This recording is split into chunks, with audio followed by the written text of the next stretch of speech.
Hey, what is up guys, and welcome back to the channel. Today's video I've decided to go ahead and rank all 4 of the glitch builds that are currently in the game as of update 1.21 to basically just see which one really is the King of Tokyo. Now, some factors that are going to go into deciding which one is the best of the best, I guess, will be things like accessibility, obviously the time it takes and the speed, and just kind of the general opinion on each of these builds. Now, some builds, or at least a couple of these builds, a lot of people either love them or hate them, and that's mainly due to handling characteristics. A lot of them take quite a bit of kind of messing around with settings, which kind of, I guess, docks them a few points for that sort of ease of access. Some of them are very kind of straightforward. Some of them are kind of limited through some in-game mechanics, and that's genuinely down to how Polyphony have kind of structured Gran Turismo and how we earn certain parts. However, they are all very much very overpowered glitched builds, which you will kind of I'll kind of explain my reasoning behind my rankings. So I thought I'd just go ahead, test them all over the the last couple of days and just see which one really is the King of Tokyo. So let's go ahead and let's get into it. So in 4th place, I've gone for the Lancia Delta with the GTR engine swap. Now, there's a good reasoning for this, and it's not because it's necessarily slow. In fact, it's probably one of the easier ones to drive. However, if you do put it in Fuel Mix 1, it does have some sort of strange handling characteristics. It becomes far too powerful and far too kind of loose. However, running it in Fuel Mix 6, which is completely advised for running this build, it's very much probably the most controllable of the bunch. However, sadly, I've had to put it P4, and that is mainly because of requiring the engine swap. And if you wasn't around in the engine swap days, there's a high chance you've probably not got a spare Nissan GTR engine around to go ahead and put it in. As far as the glitch builds go as well, this is probably the least known of the bunch, and again, that kind of just comes down to the requirement of needing to engine swap this thing. So this was another build that was really heavily hit by update 1.20, so it sadly isn't as good as it was in its heyday kind of thing. It was probably the least known as well, however, it is very much working again. Sadly, like I said, it's just not on the level it once was. In terms of performance, it's okay on top speed. It's probably the slowest of the bunch. In terms of acceleration, it's absolutely excellent. This thing really does launch. So going through corners and going out of corners is absolutely insane. And that's kind of the main advantage, is the grip once that track dries out. Obviously, a 4-wheel drive car running a GTR engine, it's essentially just a pocket rocket. However, another downside is not just the fact that you require an engine swap, it's that the first few laps, this car just feels very bad actually. It's really not that great to get around those first 3 laps. You pretty much think it was on sort of the level of any normal car.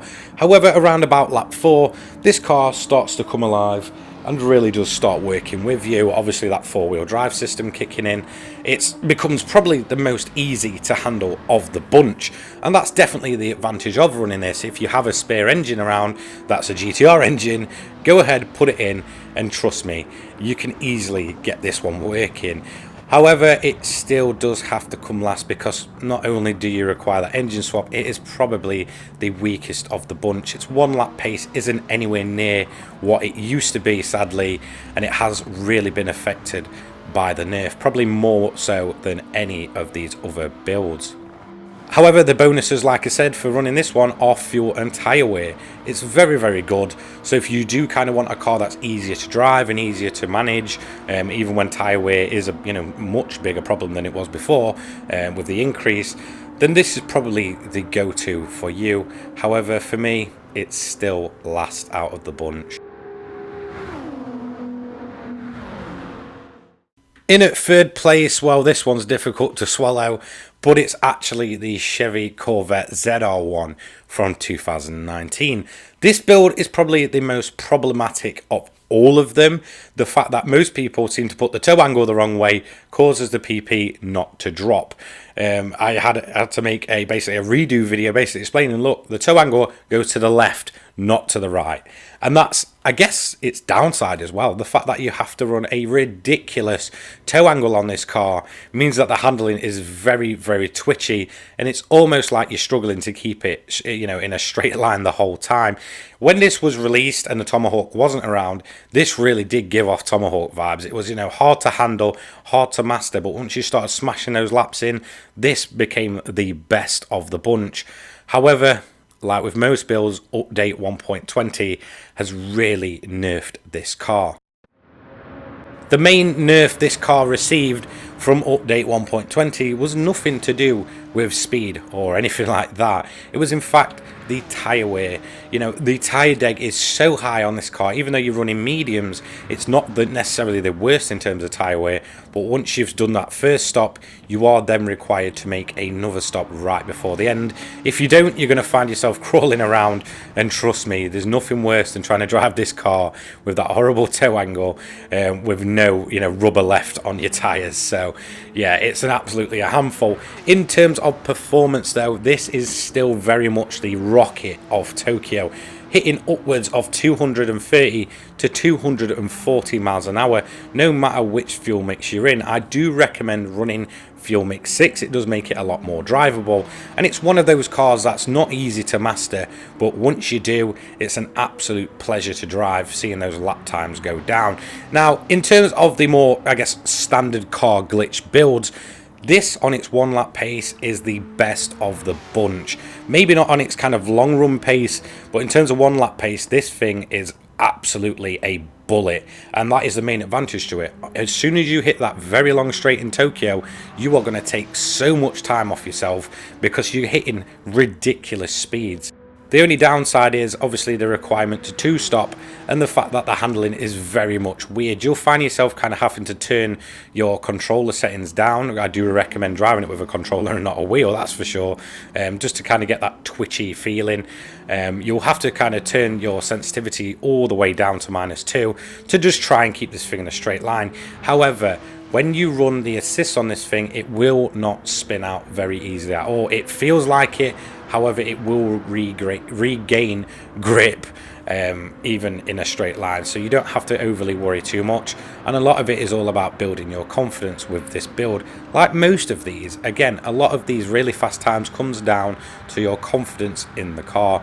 However, I've had to rank it last because, again, update 1.20 gave this thing a major nerf with having to two-stop, and in a way I guess it has kind of reduced its one lap pace. It isn't quite on the level it once was, but it is still very much fast. And I feel like another downside to it is the fact that its long run pace has been hit due to that higher deg. Your times drop off quicker, and you find that obviously because this car isn't too kind on its tyres, it really does kind of affect how long it takes to run this at Tokyo, but still very much a fun build nonetheless. And if you want to hit those straights at ridiculous speeds, you can do that no problem here. It was very close to getting second, however it just could not make it. So sadly, in third place is the Corvette ZR1 from 2019 glitch build. So in second place is the Alpine Race Car. Now this car feels like, you know, part of the furniture at Tokyo. It's been around for quite a while at this point. It's a bit of an annoying build to set up due to the fact that the tyre dimensions affect the performance points and stop you being able to do the glitch. However, once you get this thing up and running, it is essentially just old reliable, and that's why it's in P2. The fact that when the Tomahawk disappeared, this was basically the car that took over from it originally, and it very much just kind of stuck around through each update, quietly grinding away and earning people some easy money. In terms of top speed, it is definitely faster than the Lancia, not quite as fast as the Corvette. However, the main upside to this is the fact that it's just so grippy and so easy to drive. There's no weird handling characteristics for this thing. It's just all grip. You know, it will have a bit of a twitch at the back end, but it's easy to kind of reel in. It's fast through the corners. It's nimble. The fact that it looks so small up against the other cars in the race. And it's just an all-around really kind of easy to jump into build. I would recommend if you're starting out, you know, you don't require an engine swap. You just have to go ahead, go and get this. Most people will probably have one at this point. I mean, I believe it starts at like 330k from the Legends dealer. I guess that kind of could be a downside, the fact that it's a legendary car. But I'm going to assume that most people will have one of these from just how, you know, much this has been posted about over, you know, probably the last 3 or 4 months. So yeah, it is genuinely a really easy to access car, and if you're just wanting to kind of get into the world of running these glitch builds, I'd probably say this is the best starting point. Yes, like most builds, it can be a handful if you don't set it up properly. However, once you've got all the setup right for it, and you've got your, you know, your controller settings perfect, you've got your assists on perfect, then this is just a breeze. This is as easy as it gets in terms of grinding with these glitch builds. And the reason it's glitched, it's probably not as glitched as the others. The fact, you know, you don't have to put any weird handling characteristics on it. You're pretty much just running the car in all its glory. The fact is, just the PP system's a little bit broke and it drops it down, you know, past 600. You can hit around about 205 miles an hour on the main straight in this car, so you're much quicker than the other AI cars around you. But the main plus side of this is just the grip and the nimbleness through the corners. It's very much a really enjoyable build to use, and I highly recommend us jumping in this one for the fact that, like I said, it's so reliable and enjoyable and easy to drive. So that is why the Alpine Race Car has taken P2, and it would have been P1 if it wasn't for the king returning. Well, could it really be anything else at P1? The Tomahawk X 600 PP glitch is back. It's not as good as it once was in its heyday. You know, it's really not at that level. The fact that you have to run it on comfort tires is probably the main downside of this. However, no matter what, no matter how awkward it is to handle, it's still the fastest way to go, and it always will be. As long as this glitch is in the game, the Tomahawk will always be the way to go. Now, a lot of people hate this car, and I kind of get why. You know, it's ridiculously overpowered. But when you're trying to grind money in Gran Turismo, why wouldn't you? I mean, I get it's an absolute handful to drive. It's not easy. It's not beginner friendly, that's for sure. You know, especially not now. However, once you've kind of done a few runs with this, you'll just see those times plummet and plummet to below the 20-minute mark, allowing you to run Tokyo 3 times within 1 hour, meaning that the amount of money you earn from this thing is more than anything else, and pretty much getting towards a level that the original 600 PP Tomahawk was. So let's get the bad out of the way first. The handling, it's a nightmare, and I will leave this clip uncut. You will probably see me crash a few times. If you don't consistently run this method and you start running other cars and then you try and go back to it, you're probably going to have a bad time. It really does take some getting used to. There's a lot of fiddling around with assists and, you know, controller settings. Again, one of those cars that you have to run at about -2 sensitivity to even keep, you know, well, kind of make it tolerable to drive. It's very much keeping it in a straight line. You are constantly moving left to right.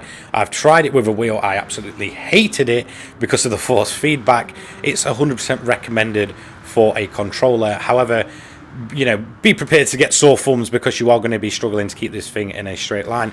But once you do get it down, I actually don't feel like the comfort tires that we're running are really that bad. It kind of allows you to throw this thing through the corners sideways, and it does regain grip. Now, I do recommend running this car around about 75% throttle, you know, probably majority of the time, because it's very unstable.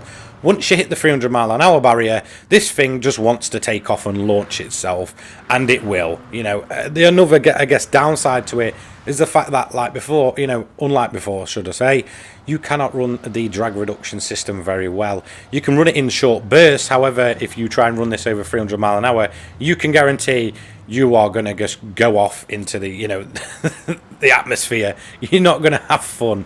But yeah, in general, you know, the plus sides, look, once you get used to it, no matter what, this will always be the quickest money glitch in the game, 100%, allowing you to run Tokyo 3 times within an hour, meaning your earnings are right up there, around about 2.4 million per hour, something like that. You know, that's 800k more an hour than using the other builds. You know, it is very quick, it takes a lot of practice, but trust me, it really does pay off. At the end of the day, the King of Tokyo's back, so why would you kind of sleep on this build? I get a lot of people don't like it because they see it as cheating, but, you know, we're a long way into this game now. We're like 6 or 7 months down the line. You know, money's still no easier to come by than it has been really for the last 5 months. So just get in there, have some fun, make some easy money, buy those cars you want. You know, that is the whole point of running these glitch builds, because they are overpowered in comparison to, you know, more standard, you know, cars. So take advantage of it while you can. You know, make use of them. You know, it kind of gives you a purpose to run cars that would probably be sat in your garage. I mean, let's be honest, you try and name somewhere you'd use the, you know, the Tomahawk apart from Tokyo. I can guarantee we all had a 600 Tomahawk, it got patched, it collected dust, and now all of a sudden it's awoken and it's back. So, you know, for me, the Tomahawk will always be King of Tokyo, and it's great to see it back, although it's just not quite as good as it was. However, it is 100% the best glitch build in the game as of update 1.21. So there you have it. That is my ultimate guide for all of the glitch builds in Gran Turismo 7. There is probably more out there that probably aren't spoken about as much. However, these are the main 4 that have kind of always been around, or been around for a while now, or gone and came back, that have just really kind of stood out over time and just allowed the community to make that bit extra money, or that money faster, to really kind of get where we want to be with this game. And you know what, you can say they'll patch them out if we make videos on them, but they would already know about them. Let's be honest. You know, Polyphony aren't stupid. They know where the flaws is in the PP system, so they know where to patch things. You know, the Tomahawk could have been back and then gone again before we even found it. You know, but it is back, so just make the most of it. In fact, just make the most of all of these. They're all enjoyable. They're all a huge heap of fun, and honestly, it's easy money. You know, if you want to get those cars that you really want faster, then sometimes you have to make a deal with the devil. So thank you so much for watching. Don't forget to like, comment and subscribe. Turn those notifications on so you don't miss an announcement or video by me. This means it will make it a lot easier for you to get into my Racing with Subscribers streams. The next one will be tomorrow night. I will put an announcement up if it's not already up by the time this video goes out, and hopefully I will see a bunch of you there. I have made a second channel as well, and that is mainly for pure motorsport gameplays. This kind of allows me to upload those clips that might not be quite good enough to commentate over, but kind of gives me a place to put them and kind of enjoy them. And that'll be mostly for, like, you know, 4K gameplays, you know, really pretty graphics, all that good stuff. So I'll leave a link in the description for that one. So if you would, you know, kindly go ahead and subscribe to that channel, I would really appreciate it. It's just kind of, you know, allows me to make more broader range of content. I'm also going to think about making a second channel as well, purely for just other games away from racing games. That will probably include commentary and stuff as well. So I'll see you all in the next one, guys. Make sure you take care and look after yourselves. Peace.